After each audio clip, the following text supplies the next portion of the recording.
Our last presenter has spent a lot of time thinking about some of the most important challenges of our day. Supporting First Nations traditional communities and their goals, how to improve the economy, how to protect the environment. Could it be that all of these are linked? He's the founder of Offsetters, a carbon management initiative.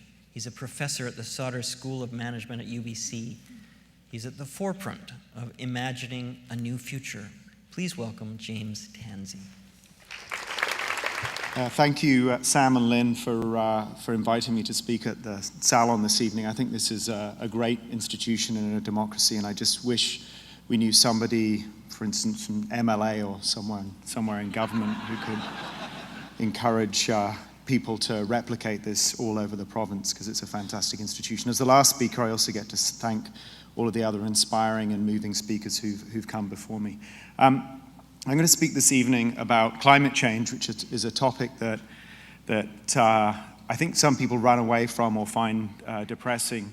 And I want to give you the bad news first, and then share with you some stories from two projects we've been involved in, one in BC and one in Africa, that I think and I hope will inspire some confidence in you and some optimism. So firstly, let me give you the bad news, which is, despite an enormous amount of attention in policy communities and in international regimes, we've really made very little difference in terms of this pathway of steadily growing emissions globally and in North America. Canada's emissions alone since 1990 have increased by 30%. And there was a significant landmark reached earlier this month when we passed a point where the emissions in the atmosphere reached 400 parts per million. Pre-industrial emissions were 280 parts per million, and this was the first time in over 800,000 years where we registered 400 parts per million in the atmosphere. So that's the bad news, is the industrial emissions, the emissions from our houses and from transportation and from all kinds of activities are continuing to increase. And there have been efforts around clean technology, around emissions pricing, that are contributing to reducing the rate of growth, but it's not enough. So what I want to do is start by reframing the climate problem in a slightly different way. One is that we've put an enormous amount of time and effort into focusing on the tops of chimneys and the tailpipes of cars, when that's really only part of the story of climate change. We emit something in the region of 29 gigatons into the atmosphere every year. But the other half of the story of climate change, which doesn't get spoken about, is the impact of land degradation, of land use change over the last 2 or 3 centuries. And the remarkable fact about land use change is, and the amount of carbon that's stored in the land, is it's orders of magnitude larger than the amount of emissions that come from human society. So there's about 550 gigatons of carbon stored in biomass above the ground. There's about 2,300 gigatons of carbon stored in the soil. And remember, the number I said before was 29 gigatons of emissions. Deforestation annually produces about 8 gigatons of carbon into the atmosphere through the classic deforestation that we see in many parts of the world, but also through smaller scale land use change around the world. And that represents about 18% of global emissions into the atmosphere. And again, it's not a part of the story that we hear as often.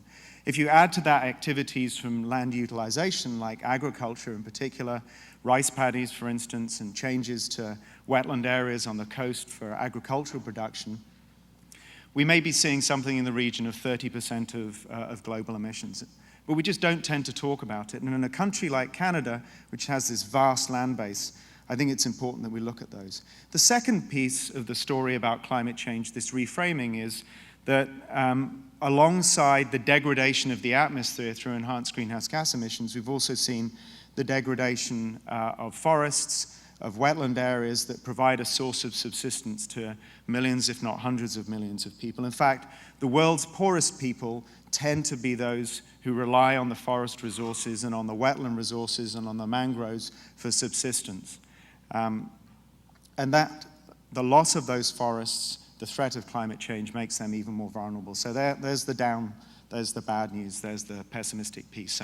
So what I'd like to present to you this evening is the concept of a bank for nature. And what I'd like to show you very briefly is 2 of the first deposits into that account. And what I'd like to talk to you about and inspire you is with the idea that we can create more of these reserves and we can invest in them in a way that counteracts some of the worst excesses of emissions growth. The first project that we've been involved in, my company, with a huge number of other people, with partners in the US, is in the western part of the Congo, the Democratic Republic of Congo, which is probably a bit of a misnomer, the democratic piece of it at least. It's a country that's 4 times the size of France, and our project is in the western part of the Congo, which is considered the safer and the safer part of that country. What we did in that project is we bought 300,000 hectares of land that was scheduled for harvesting from a Belgian forestry company. We bought it out from under them. We struck a deal with the local communities and with the government that would generate revenues from carbon offset sales. Those sales go to a large German utility right now, but they also are being considered by countries like Norway to address their emissions too.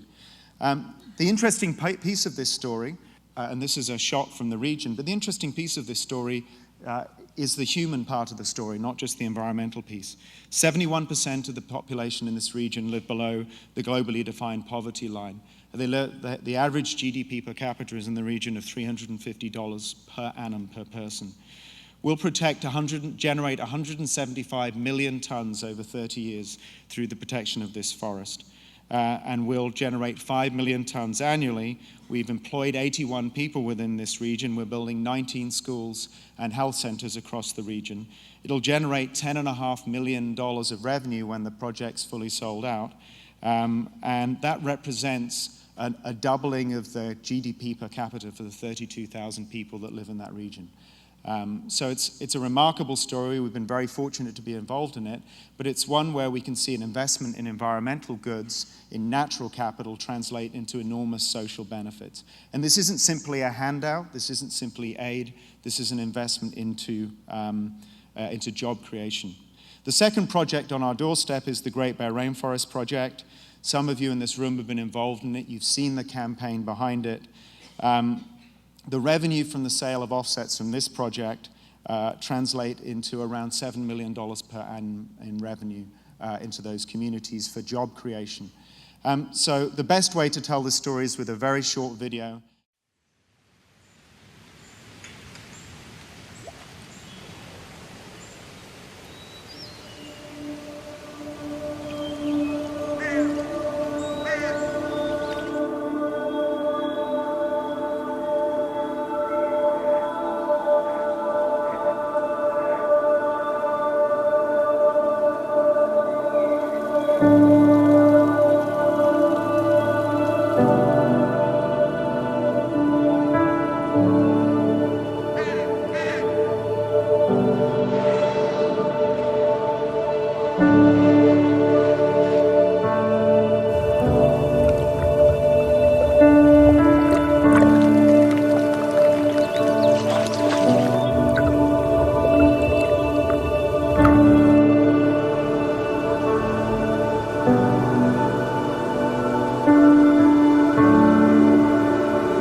So thank you to all of you, and thank you also to the Great Bear Initiative and Nanwakolis Council for giving us the opportunity to work on this project with them. Good evening.